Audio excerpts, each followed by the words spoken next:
In this presentation, I would like to talk to you about the specific changes that are needed in relation to the arts and educational futures for secondary education.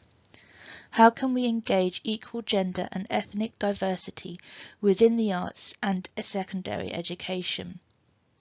Well, we must look at what is not working. But first, I'd like to draw your attention to what Jeff Adams says about the arts in the curriculum.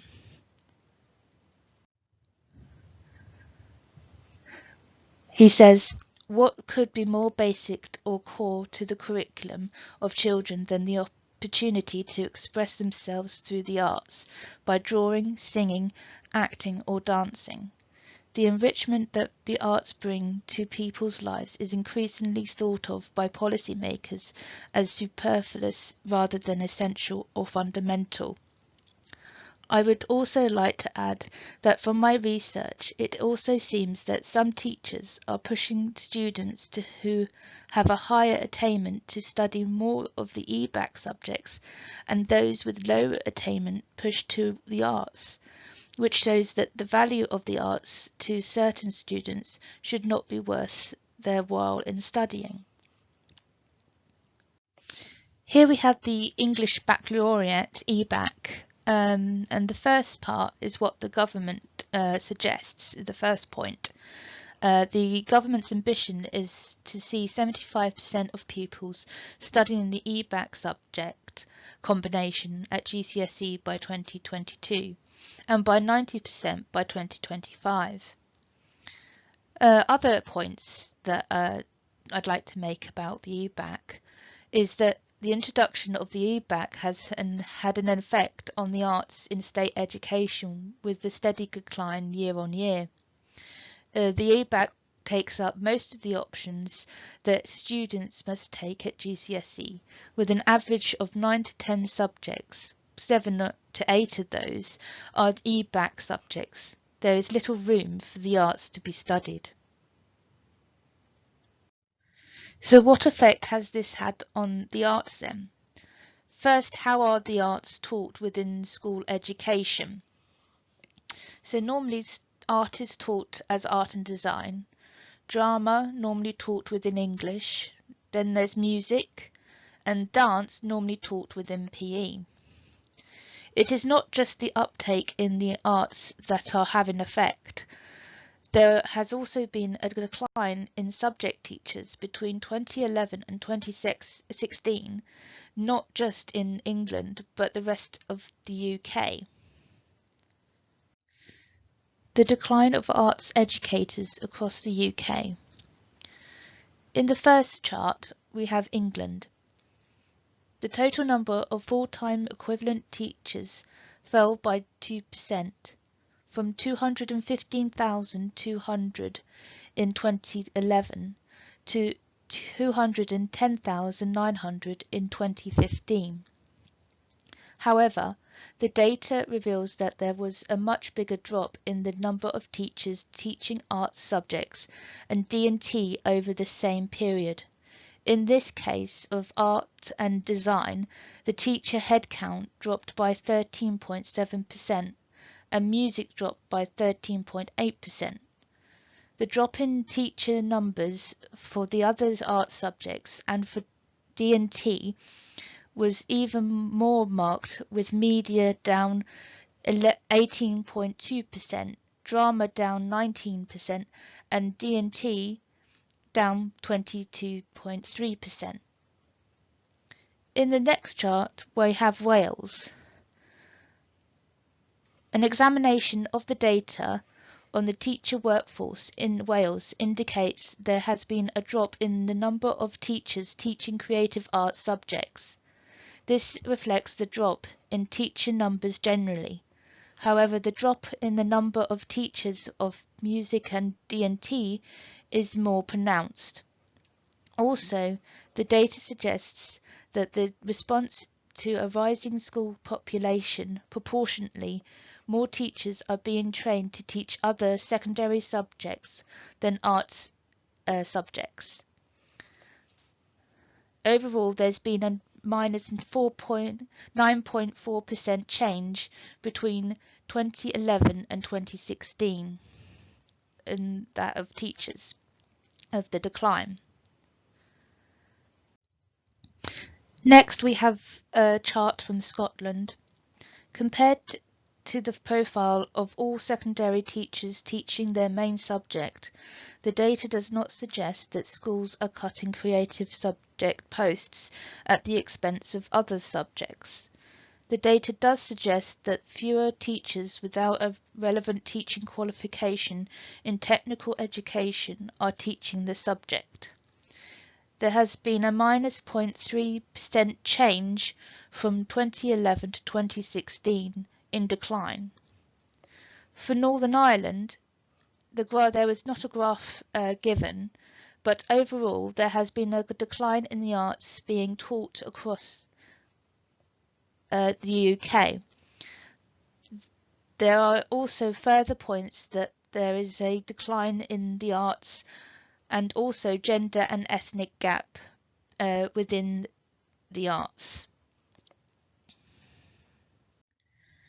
So this is the national curriculum for England for an art and design programme. The aims here are outlined, and I have highlighted certain points such as here, the all pupils, and then this bottom bit here, know about great artists, craft makers and designers and understand the historical and cultural development of their art forms. This is what I put in here is because I feel that this is not being addressed in school education. Here we have the key points that need to be addressed, taken from Education Policy Institute 2017. There is a very large gender gap in entries to arts subjects. In 2016, 64.7% of girls took at least one arts subject, compared to 42.5% of boys, a gap of 22.3 percentage points. There are substantial gaps in arts entries between pupils from different ethnic backgrounds.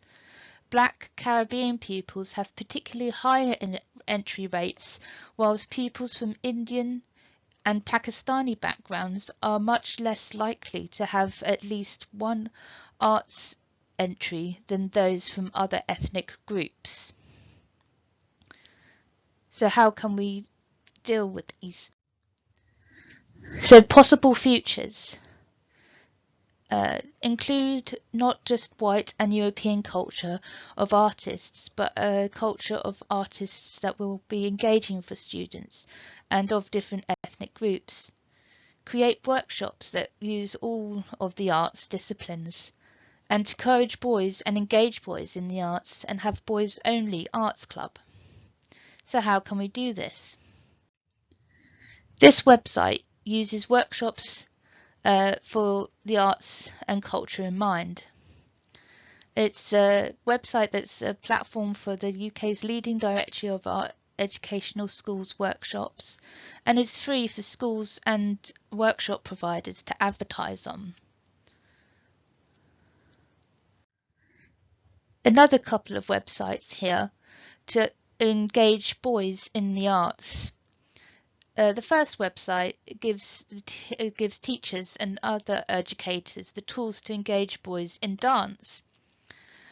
And the second website gives suggestions on how to engage boys in arts activities and how making them to have shorter tasks to get boys more engaged with the subject. Next, we have arts and artists from the Black, Asian and minority ethnic. These I have introduced so that to show that there are a variety of other artists and cultures out there. For art, I have chosen Frank Bolan, who also graduated from the Royal College of Art, which was the same year as David Hockney, another famous artist which is well known and studied at GCSE Art. For dance, I have chosen Akram Khan, and I first heard of him in 2012 as he choreographed and performed a dance with his company in the London Olympics opening ceremony. Here we have another website, Academy, and here is a video that you can watch which shows their work.